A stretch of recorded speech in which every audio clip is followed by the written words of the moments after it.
នេះជាអ្វីដែលគេហៅថាដេរឆានទេរាល់ថ្លៃថ្នូររបស់អ្នកសូមភ្លក្សស្រាដែលខ្ញុំចាក់ជូនអ្នកសូមអរគុណចំពោះការខិតខំប្រឹងប្រែងរបស់អ្នកម្ចាស់ក្សត្រីជាទីស្រឡាញ់របស់ខ្ញុំវាហាក់ដូចជាដំណើររឿងដើមត្រូវបានផ្លាស់ប្ដូរយ៉ាងណាមិញយូវ៉ានយិនបានគ្រប់គ្រងឈ្នះបេះដូងព្រះអង្គសូម្បីតែដល់ចំណុចដែលទទួលធ្វើជាភរិយាចុងទោះជាយ៉ាងណាក៏ដោយគ្រាន់តែជាចំណងជើងអ្នកដែលអាចសើចរហូតដល់ទីបញ្ចប់នៅតែមិនប្រកាសប្រជាភាពខ្ពង់ខ្ពស់របស់អ្នកអារម្មណ៍ពិតជារំភើបណាស់ចុះបើកូនក្រមុំបង្ហាញទេពកោសល្យតាមរយៈការរាំនិងច្រៀងគំនិតដ៏អស្ចារ្យប៉ុន្តែប្រសិនបើអ្នកណាម្នាក់ប្រព្រឹត្តអំពើអាក្រក់គ្រាន់តែកាត់ដៃរបស់គាត់នៅនឹងកន្លែងសូមព្រះអង្គរាជទានទោសតើខ្ញុំធ្វើលើសពេកទេវាស្រដៀងនឹងដើមណាស់យូវ៉ានយិនហ៊ានធ្វើសំណើបែបនេះនាងត្រូវតែចង់លួចយកចិត្តទុកដាក់តាមរយៈការសម្ដែងក្នុងវិធីជប់លៀងមួយនេះបើដូច្នោះខ្ញុំនឹងបោះចោលចេតនារបស់នាងកិត្តិយសរបស់អ្នកនេះជាឧបករណ៍ភ្លេងដែលខ្ញុំបានបង្កើតនៅពេលទំនេររបស់ខ្ញុំយកវាបញ្ចេញសមត្ថភាពបន្តិចបន្តួចចំពោះអ្នករាល់គ្នា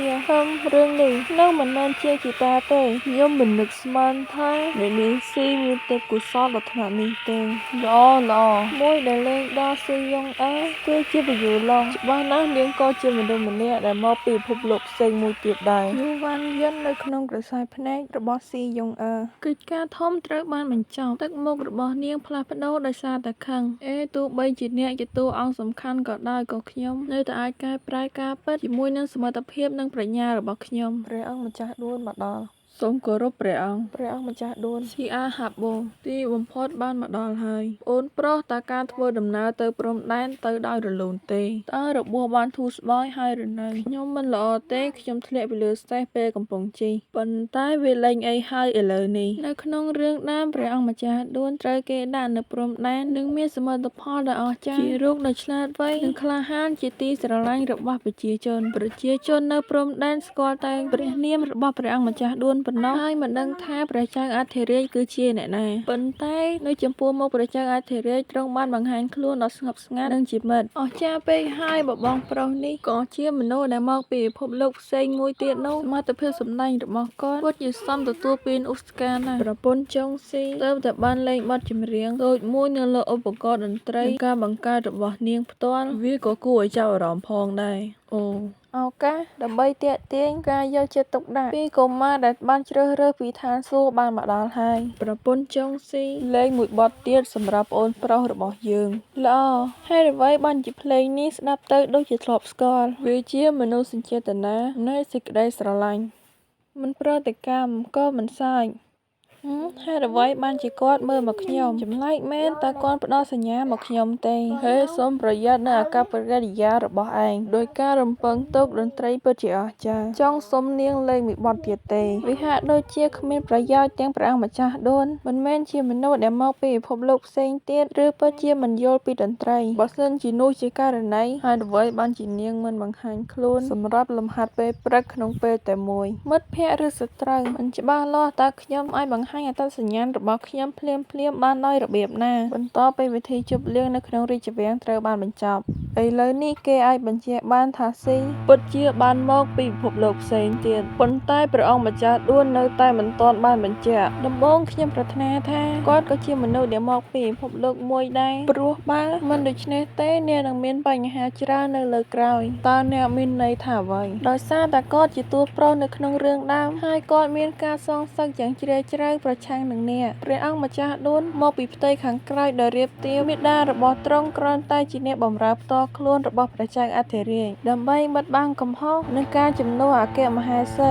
មាតារបស់ព្រះអង្គត្រូវវាយដំរហូតដល់ស្លាប់ហើយអ្វីកើតឡើងមុននឹងភ្នែកព្រះអង្គម្ចាស់ដួនម្ដាយរបស់អ្នកជាអធិរាជបានសោយទីបង្គត់នៅពេលអ្នកមានអាយុ2ឆ្នាំអធិរាជស្នងរាជឥឡូវនេះជាអធិរាជដ៏អស្ចារ្យបន្ទាប់មកបានក្លាយជាម្ដាយចិញ្ចឹមរបស់អ្នកបញ្ហាទោះបីជាព្រះនាងបង្ហាញសេចក្តីស្រឡាញ់លើផ្ទៃផែនដីក៏ដោយមហាក្សត្រីកំពុងតែលាក់បាំងអ្នកឲ្យខ្មាស់ព្រះអង្គម្ចាស់ ចាស់ដទៃទៀតព្រះអង្គម្ចាស់នៅរាជាណាចក្រកម្ពុជាតែងតែទទួលរងការឈឺក្បាលហើយដោយសារតែព្រះអង្គម្ចាស់ដួនបានក្លាយជាដៃគូសិក្សាហើយតែងតែទទួលបានការផ្ដន្ទាទោសបន្ទាប់ពីគាត់ធំឡើងគាត់បានគិតទាំងអស់ថាធំហើយត្រូវតែសងសឹកដោយឈាមបើសិនជាព្រះអង្គម្ចាស់ដួននៅតែជាព្រលឹងដើមរបស់ទ្រង់នោះទំនាក់ទំនងរបស់អ្នកនឹងបញ្ចប់ដោយការស្លាប់របស់អ្នកតែម្នាក់ប៉ុណ្ណោះបើសិនជាគាត់ក៏ជាមនុស្សដែលចូលរឿងនេះហើយដឹងពីខ្លឹមសារនៅក្នុងប្រឡំលោកដើមបន្ទាប់មកគាត់នឹងដឹងថាចម្រៀងមួយណាដែលស៊ីយ៉ុងអឺកំពុងលេងតែគាត់នៅតែអាចរក្សាភាពស្ងៀមស្ងាត់ដដែលមនុស្សបែបនោះមានគ្រោះថ្នាក់ពេកហើយយ៉ាងណាក៏ដោយមិនថាស្ថានភាពបែបណាទេស្ថានភាពគឺមានលក្ខណៈធ្ងន់ធ្ងរណាស់តើអ្នកយល់ទេយល់ហើយ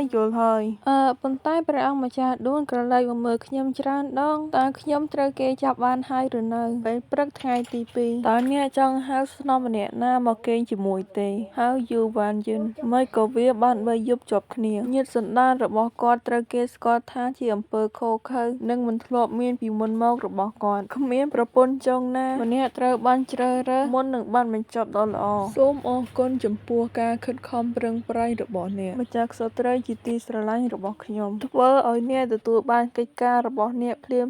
អ្វីទៅជាអត្ថប្រយោជន៍របស់វាតើគាត់មានសមត្ថភាពពិសេសទេខ្ញុំនឹងហៅគាត់ឆាប់នេះកន្លះម៉ោងក្រោយមកមាសតាន់មានមន្តស្នេហ៍ចំពោះគ្រឿងអលង្ការទាំងអស់នេះព្រះចៅអធិរាជនឹងចូលចិត្តនាងសូមអរគុណបើសិនជាមានអ្វីខ្វះខាតសូមប្រាប់ខ្ញុំតើមានហត់ផត់ទេ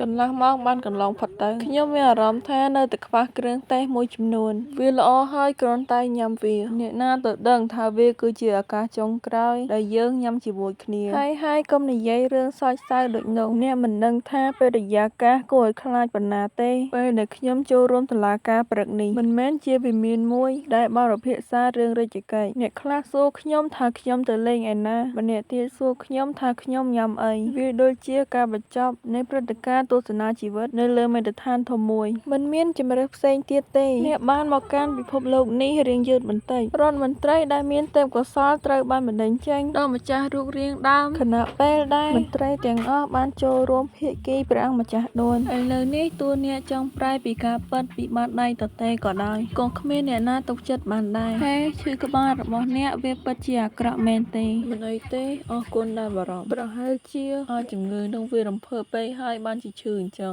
អ្នកក្មេងស្រីដែលបានជ្រើសរើសគឺយូក្មេងជាងនេះទៀតពេលនេះសមត្ថភាពរបស់នាងមិនទាន់ត្រូវបានគេឃើញនៅឡើយទេបុរសដែលត្រូវបានជ្រើសរើសបានជាអាហាបូមិនថាគាត់គឺជាមនុស្សដែលមកពីពិភពលោកផ្សេងទៀតឬអត់នោះទេគាត់មិនមែនជាមនុស្សដែលស្រួលដោះស្រាយជាមួយនោះទេខណៈពេលដែលស៊ីហូដានក្រៅពីសមត្ថភាពសមហេតុសមផលរបស់គាត់ក្នុងការសម្របខ្លួនគឺមិនឃើញគុណសម្បត្តិផ្សេងទៀតទេប៉ុន្តែរូបរាងកាយពិតរបស់គាត់ត្រូវបានបំផ្លាញដោយជំងឺឈឺក្បាលរហូតដល់ឆ្កួតតើគេអាចរស់ដល់រយៈពេលប៉ុន្មាននៅកណ្ដាលផ្លូវមរណៈនេះបើខ្ញុំធ្វើការជាមួយគាត់តើយើងពិតជាអាចឈ្នះព្រះអង្គម្ចាស់ដួនបានទេ